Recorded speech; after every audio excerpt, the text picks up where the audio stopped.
সবচাইতে শক্তিশালী আমল। এই পৃথিবীতে যত আমল আছে তার ভিতরে সবচাইতে শক্তিশালী আমল হচ্ছে দান করা। যদি আপনি দান করেন, আপনার মা মারা গেছে, আপনার বাবা মারা গেছে, আপনি মায়ের নামে বাবার নামে আপনি দান করলেন, তাদের কবরের আযাব আল্লাহ পাক বন্ধ করে দেবেন ইনশাআল্লাহ তাআলা। আপনি দান করলেন, আজকে 10 টাকা দান করুন, কাল কিয়ামতের ময়দানে এই 10 টাকা উহুদ পাহাড়ের চাইতো বিশাল আকার ধারণ করবে। দানের চাইতে বড় কোনো নফল ইবাদত নাই বললেই চলে। আপনি নর্মালি একটু চিন্তা করুন, আজকে যদি আপনি 2 লাখ টাকার জমি কিনেন, বা আজ থেকে 10 বছর আগে যারা 50, 60, 70, 80 হাজার বা 1 লাখ বা 2 লাখ টাকার জমি ক্রয় করছে, আজকে সেই জমির দাম 2, 4, 5, 10, 20 গুণ হয়ে গেছে কোনো কোনো জায়গায়। আর আপনি যদি দান করেন, এই দানটাও বাড়তেই থাকবে, বাড়তেই থাকবে। আজকে 10 টাকা দান করুন, দেখবেন কাল কিয়ামতের ময়দানে এই 10 টাকা কোটি কোটি টাকা দানের সওয়াব নিয়ে আপনার আমলনামায় জমা হয়ে আছে। দান করলে আপনার রোগ বালাই, বালা মুসিবত, বিপদ আপদ থেকে আপনি মুক্তি থাকতে পারবেন। আল্লাহ পাক আপনাকে হেফাজত করবেন, বিভিন্ন জায়গা থেকে আপনাকে রক্ষা করবেন, বড় বড় বিপদ থেকে আল্লাহ পাক আপনাকে উদ্ধার করবেন। দানের ফজিলত আসলে বর্ণনা করে শেষ করা যাবে না। এতটাই ফজিলতপূর্ণ যেটা বর্ণনা করে কখনোই এটাকে শেষ করা সম্ভব নয়।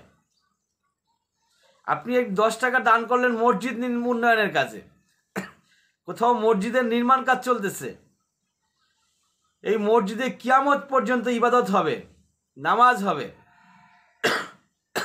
তার একটা অংশ আপনার আমলনামায় নিয়মিত যোগ হবে। আপনি মারা গেলেন, নিয়মিত আপনার আমলনামায় যোগ হতে থাকবে।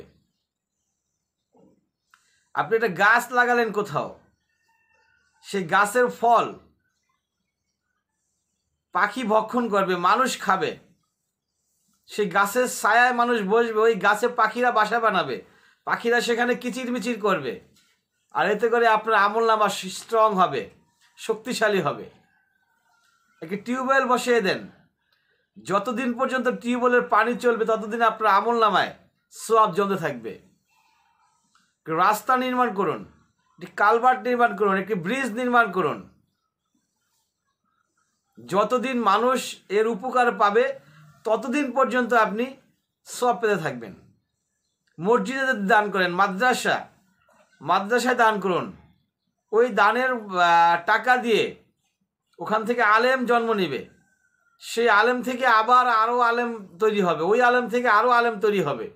এভাবে করতে করতে আপনার দানের টাকা সমগ্র বিশ্বে আলেমরা ছড়ায় যাবে, এবং সে আলেমরা যত পরিমাণের সওয়াব অর্জন করবে, নেকি অর্জন করবে, তার একটা অংশ আপনার আমলনামায় যোগ হতে থাকবে, এবং সেটা কিয়ামত পর্যন্ত। কারণ কিয়ামত পর্যন্ত আলেমরা থাকবেন, মসজিদ থাকবেন, মাদ্রাসা থাকবেন। তো এইসব জায়গায় দান করতে হবে। আবার দান করে আবার লসও হইতে পারে। সেটা কীরকম?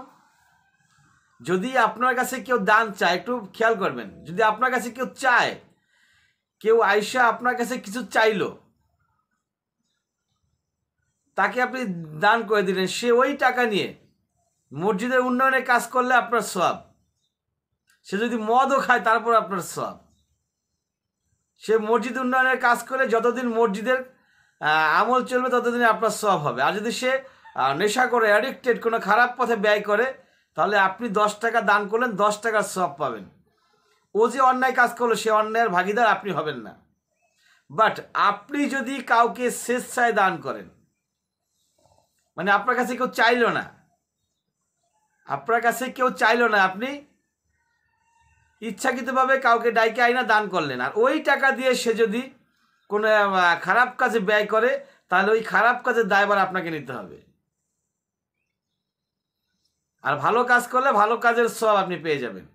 অতএব কেউ যদি আপনার কাছে চায়, তাহলে আপনি তাকে দিয়ে দেন, কোনো প্রবলেম নাই। কিন্তু আপনি যদি নিজের থেকে দান করতে যান তাহলে অবশ্যই যাচাই বাছাই করতে হবে যেখানে দান করা যাবে কি যাবে না। যাচাই বাছাই করে যদি মনে করেন যে এখানে দিলে ডেভেলপ হবে, লাভ হবে, সে ভালো কাজে ব্যয় করবে, তাহলে অবশ্যই দিবেন। আদারওয়াইজ এইসব জায়গায় দান থেকে বিরত থাকুন। ওয়া আখির দাওয়ানা আলহামদুলিল্লাহি রাব্বিল আলামিন।